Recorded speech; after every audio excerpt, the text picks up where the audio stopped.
नौजवान था और यतीम भी था। शौक बन गया दीन पढ़ने का। महल्लेदार इलाके वाले कहने लगे कहाँ से कमाएगा, न बाप है न माँ है न घर है, कहाँ से। हजरत रूमी कहते हैं नौजवान ने जंगल में झोंपड़ी लगा ली। वहां वो सुबह मदरसे जाता, शाम को जंगल में रहता, वहां अल्लाह अल्लाह करता, सबक याद करता। एक दिन बादशाह की बेटी रास्ता भूल गई, जंगल में आई सहेलियों के साथ, बॉडीगार्ड भी साथ थे पर रास्ता भूल गई।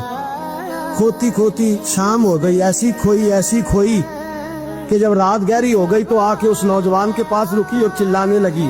शेर के दहाड़ने की आवाज आती है, भेड़िए के बोलने की आवाज आती है। नौजवान अकेला, सहेलियां बिछड़ गई, गार्ड बिछड़ गए। कहने लगी मैं परेशान हूँ, मुझे जगह मिल जाएगी। नौजवान कहता मैंने शहजादी देखी और मुझे भी पता था कि घर एक ही है और आग को अंदर से दरवाजा भी बंद करना पड़ता है, जंगल जानवर भी आ जाते। कहते मेरी छोटी सी कुटिया में झोंपड़ी में वो आई, रो के कहने लगी सहारा कोई नहीं, अगर मैं पीछे निकलूंगी तो भेड़िए खा जाएगा। कहते मैंने उसे जगह दे दी। अकेली औरत, चिराग जल रहा है, सबक याद कर रहा हूँ। मेरे नबी पाक ने फरमाया जहाँ मर्द औरत अकेले हो तीसरा शैतान होता है। और शहजादी, वो बच्चा कहता है सबक याद करता रहा सारी रात। वो बच्ची को कहा सो जा, पर वो कहती है नींद मुझे भी कहाँ आई। ऐसे मौकों पर नींद, सारी रात सबक याद करता। थोड़ी थोड़ी देर के बाद चिराग जलता तो उस पर उंगली रखता, हाथ जलता तो पीछे खींच ले, फिर दूसरी उंगली रखता, थोड़ी देर के बाद जलता तो खींच ले, हाथ सारा जल गया।